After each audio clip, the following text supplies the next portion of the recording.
د سرمفتشیت په چوکاټ کې د شپږمې دورې د بنسټیز کورس محترمو ګډونوالو، په داسې شرایطو کې چې هم دولتداري وي هم نور امکاناتو سره برابر وي،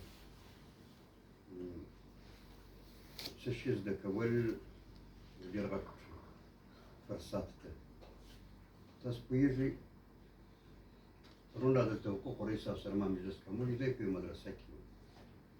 اشرفیې په نامه باندې. د غرمې وخواته به هم دومره وږي وو چې سبق باندې به مو سر نه خلاصېدی، مازدیګر به هم وختي لا وږي وو، ماښام به بیا یوه هغه کښې ډوډۍ د 10 روپو والا راکوله. علم اصل د څه زده کول د همیشه زموږ تاسې علماو نور مشایخو پخوانو چې کړي دي، هغه به په ډېر سخت لوږه وو، په تنده وو، په دربدریو، قطع عرض په مسافریو کولو باندې کېږي. تاسې اوس یوازې یوه مسافري ده، نور شیان خو امکانات برابر دي، دولتداري ده. او دلته زده کول د معلوماتو دي، دوه ټکي دي، یو علم ده بل معلومات. علم تاسې علما یاست، اکثریت څه هغه څه چې ضروري وي هغه به کېدای شي تاسې ته معلوم وي، ډېر ملګري ورته تاسې کې او ورمرور په ډېرو مسایلو باندې لري. معلومات هر وخت کې د انسان ورته ضرورت دی. نو هغه څوک چې په علم معلومات په دواړو باندې سمبال سي، په خاص مورد کې ځینې وظایف وي، په هغه وخت کې بیا وایي چې دی یې په خوله باندې غوښته راهم سي. زموږ ته ډېر خلک راځي په خوله باندې وظیفې غواړي، ځکه چې خپل نظام یې دی، امارت ده. پخوا خو موږ تاسې په دغه شاوخوا کې هم چا نه پرېښو، موږ ستاسې لپاره انتخاب یا دوه ټکي وي، یا به مرګ وي یا به زندان وي. اوس بیا په دولت کې ګډ شوي یو، په دې وخت کې بیا کوشش وکړو لیونتوب راڅخه ونه سي، حکومت څه لیونی کوي. حضرت یوسف علیه السلام چې د مصر په زندان کې په یوه روایت 25 کاله تېر کړو. نو وروسته چې یې راوایستی بیا یې د خوب موضوع ده چې خوب ترجمه ده ورته ورکړه، خو عالم و، د خوب ترجمه جلا علم ته تعبیر الرؤیا. باچا ورته ویل انک الیوم لدینا مکین امین، ته به زموږ په نزد باندې له ما سره نږدې یو غټ منزلت والا واوسې او ته به امانتداره یې، تا ته به مسایل در سپارل کېږي، اسرارو کې به ته د عزیز د مصر مشاور یې یا به مرستیال یې. لوی رسول صلی الله علیه وسلم فرمایي وایي زما پر ورور یوسف علیه السلام بیا الله تعالی رحم وکړي، که ده نه وای ویلي چې اجعلني على خزائن الارض اني حفیظ علیم، که ده دا ویلي نه وای، په خوله باندې غوښتې نه وای چې ما ته دغه د خزانو موضوع راوسپاره، زه په حساب و کتاب باندې هم ډېر ښه پوهېږم او امین یم، او بل امین خو تا خپله ویلي دی، بل علیم یم. علیم څه معنی؟ ظرفیت مې لوړ ده، په کار مې سره خلاصېږي. نو د ماما واده مې نه ده، نو د دې اکثره د ماما واده وي چې رایې وایي دومره بې کیفیته وي، په یو لوی نامه باندې ورته رارایې سوی وي، داسې ده داسې ده، دغه کار مې زه دا کار مې زه، دغسې بله ورځ د دې سره راوټکوي، د زه هېڅ شی نه جوړېږي. چې مجلس نه وایي تیزې خبرې مې کولې. الله تعالی دا سر پسې راټومبلی ده، دا دغه دپاره چې خلاص شي، په دې دپاره نه چې دغه سر نه خلاصي به وي او کوم چې باندې به سر نه خلاصېږي، خبره به نه پوهېږو، په خپل مطلب باندې به نه پوهېږي، خپله مدعا باندې به نه پوهېږي. موږ سره خو دا 2 کاله د پاسه اوس د سرمفتشیت موږ کار کوو، په دا خپله اداره باندې ولکه په دا 2 کاله کې پوه سوي داسې بې کیفیته خلک ګڼي، دغه یې په خوله غواړي. خو وایي دغه یوسف علیه السلام له دا دومره ظرفیته سره ولې ظرفیت لوړ و؟ نبي و، د نبي زوی و، د نبي پلار و، زوی هم نبي و، د خو وروسته چې راغلی، پلار هم نبي و، وروڼه یې انبیا نه وو، دا یهودا، دا یهودیان چې اوس اولادونه دي، دا یهودا یا یهوذا په نوم باندې، یهوذا په ځان سره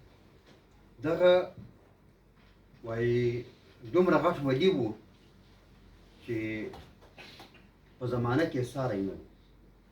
ګناه جلا وه چې یوسف علیه السلام په د قتل په موضوع کې ور شریک وه نورو ته، ګناه جلا خبره وه، غیر نه ترحم یې جلا خبره وه چې څه کار ځینې خطا سو، انسان د انسان څخه خطا کېږي، خو د زمانې غټ ولي و. نو په دغه ټولو کې بیا یوسف علیه السلام یو یګانه انسان و چې په هغه کې دا ټول کمالات جمع شوي وو. حسن خو د مشهوره ده کمال یې مشهوره ده، پاکي او صفایي و هغه د رقت قلبي هغه ټوله د مشهور دي. صبر څومره صبر یې په زندان کې وکړ چې هغه ورته راوکړي چې ته راووځه زندان څخه ته وایي چې وایي هغه موضوع سپینه کړي چې په ما پسې تور وایستل تر هغه ځه نه درواز د هغه وروسته زه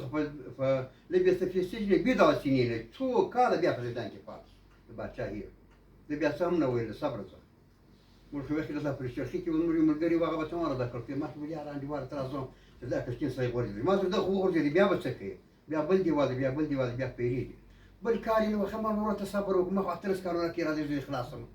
خو د حکومت وایي دا حکومت او امریکایان استاد شپېتم هېوادونو دغه وایي ته مجرم یې محکمه دې شوې ده زه پرې دا محکوم یم زه بیا زغله مناري وم توکل مې په خدای ته راسه لږ صبر وکړه د قرآن کریم ته مخه کړو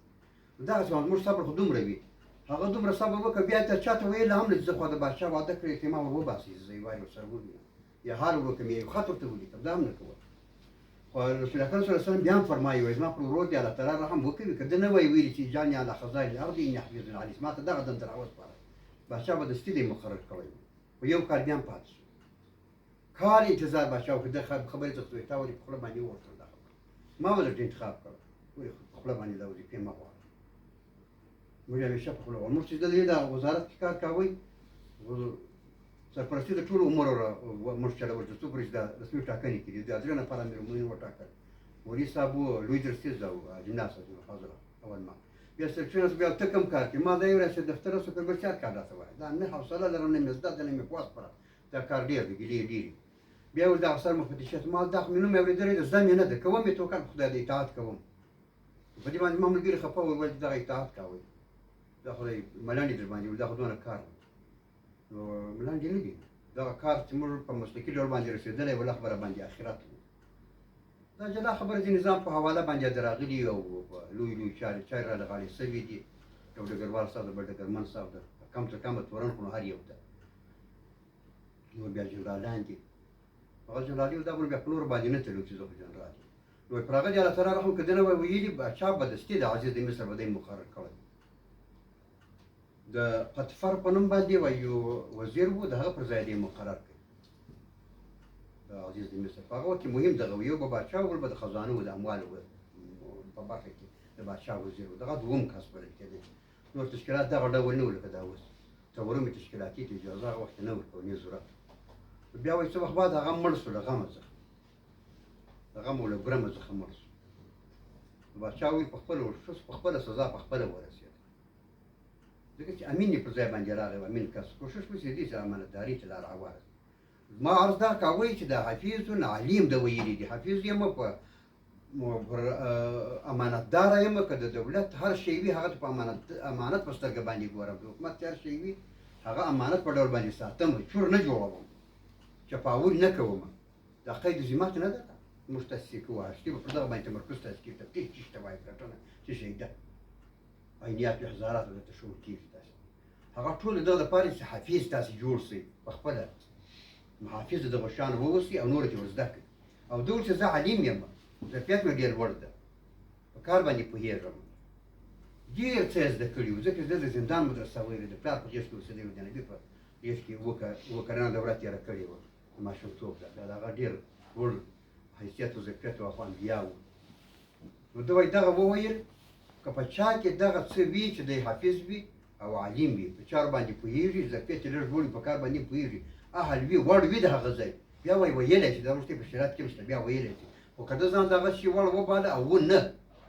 یا چا یې څوک مقرر کړي بیا ونه نو خو سزا یې تاسو ته معلومه ده چې امیرالمؤمنین فرمان هم چې وایي داسې خلک مه مقرروئ د خپلوۍ د دغه په نامه یې راولي دا مې خپل ده دا مې قریب ده دا مې عزیز ده دا مې اخ شوی د خیر شو خاله مې ده د خاله زوی مې ده او هغه بیا بې کیفیته وي د بې کیفیته نو بیا دغسې نتیجه ورکوي چې اداره ورسره بې ارزښته دی په خپله بې ارزښته د ادارې د سپکېدو لامل او همداراز د بې اعتمادۍ د سوء اعتماد د سوء ظن دا ټول مسایل بیا په دې کې راځي چې سړی بې کیفیته او بې ظرفیته سړی په ځای باندې مقرر کړي الله تعالی دې دا ستاسې د ظرفیت د لوړولو دغه اوس کوم چانس درته ورکول شوی ده توفیق درته درکړي چې بهترین استفاده ځینې وکړو سبقان همیشه ما وایي چې موږ تاسې په ډېره دربدري کې ویل په ډېره لوږه کې کوم وخت کې چې امارت تېر امارت حاکم کېدی په اول کار زه په هغه کال مفتي شوم ډېر کشر وم، عمر مې ډېر کم و. نو هغه دربدري وختونه خو اصلي هغه و. بیا خو امارات و، په امارات کې بیا چا لوږه نه دي لیدلې. بیا خو د طالبان ټول د حکومت یوه برخه سو، عضو یې سو، یا په نظامي کې یا په ملکي کې و. خو پکښې 5 کاله هغه دوره وه، یا 7 کاله پر ټول افغانستان باندې، 7 کاله پر کابل 15 کاله وه. بیا 20 کاله موږ تاسو په دربدري کې نور تېر کړو. په دغه دربدري کې هم هغه دربدري چې پخوا به وي د لوږې ده، هغه به کمې راغلي وي، که راغلي وي ډېرې کمې به راغلي وي. خو دغه چې دربدري دې هم نه وي، د علم د معلوماتو د لاسته راوړلو چانس دې هم تاسو په راسته کړ چې دا ډېر کم راځي. دغه دا بهترینه دوره تاسو اوس راغلي ده. تاسو لږ تجربه راپکړئ، کوشش وکوئ ښه په ثبات، استقامت، په صبر، په حوصله باندې. دلته دغه څه ووایاست، څو خبرې ته عرض کول غواړم. ګورئ، حضرت امام اعظم رحمه الله، موږ تاسې په مذهب یو، هغه له یو شپانه څخه پوښتنه وکړه چې سپی پر بوټي باندې څه وخت پښه پورته کوي چې رګ وهي؟ هغه ورته ویل 1 کال بعد. هغه له مخکې کوچنی وي، نه پوهېږي. نو هغه شپانه چې بهر وخت له ما تېرېدل، امام اعظم صاحب ورته ولاړ شو. دا خو علم نه و، یوازې په علم کې سړی نه استاد کې، په معلوماتو کې استاد. د استادانو به احترام کوئ. بیا دلته یې وایي دا پخواني دي، دا فلانیان دي، دا دغه وخت کې دا فلانیان، دا کیسې نور هیرو دغه ته وسپارئ، جیب ته واچوي، دا شیان نور دلته بیا بند دي چې دا فلانی دی راته ولاړ ده، فلانی راته ولاړ ده. دغه کس چې دغه مسلکي ده، دغه تر تا ډېر زحمت کښلی دی په خپل مسلک کې. تا په جهاد کې زحمت کښلی دی، په مصالحه مبارزه کې ډېر زحمت کښلی دی، هغه په قلم کې، هغه په اداره کې، هغه په مغزونو په خوړلو کې دلته ډېر زحمت کښلی دی. دغه مقام چې الله تعالی ورته ورکړی دی، دغه ته ورباندې ولوروه. او استاد ډېر غټ مقام دی. تاسو ته معلومه ده چې عاق وایي د دروغ شیانو، د دروغ کسانو سړی کېږي، د مور د پلار یا د استاد.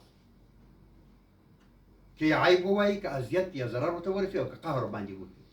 موږ ځینې ملګري په تېرو دورو کې موږ لیدل چې استادان باندې بې قهر کاوه، اذیت کوه. دلته به نظم ډسپلین دا مراته وایي، مطلق مې مراته وایي. 2 میاشتې وخته په ښه صبر او په حوصله باندې ته دا وخت تېر کړئ. تاسې له دغه وخته څخه تېروئ، استفاده وکوئ. که درته ګټه ونه کړه، بیا نه ووایئ چې یاره په اداره کې څه نشته. په دغه خلکو چې دغه طریقه یې جوړ کړې ده، دغه مغز پوچ و. ورنه که تاسې په صبر، په حوصله باندې، په ثبات، په استقامت باندې دغه دوره پای ته ورسوئ، تاسې یو بهترینه هغه ګټه لاسته راوړئ انشاءالله تعالی، چې هغه به تاسې په دا ډېرو کارونو کې لاسته نه راوړي. بله خبره دا ده، هر کار لږ مسلکیتوب غواړي. موږ تاسې همیشه وایو چې موږ پر تقوا باندې دا وظیفې ویشو. نو د کوم یوه تقوا تړله سوې ده؟ زما تقوا ته یې تړلې ده چې ما ته دغه دنده راکړې ده، که د وزیر دا تړله سوې ده، که د بل یوه ده. هېڅ چا د هېچا تقوا نه ده. نه تقوا انپیر لري چې تا ته معلوم وي چې په څومره درجه کې. هغه دغه شی دی چې دی په ظاهره و په ښکاره، دغه حرکاتو، سکناتو، حلیه و لحیه دغه یې برابر وي، او په هغه کار لږ پوهېږي. که په کار باندې پوهېږي، دا مطلق تقوا نه ده چې چا ته کار وسپارې، هغه اهل نه وي، ناوړه وي، هېڅ په هغه خبره باندې پوهېږي نه، هېڅ قسم قید. هغه دپاره خپل کار معلوم ده، د هغه د هغه کارونه کوي چې هغه د معلوماتو سره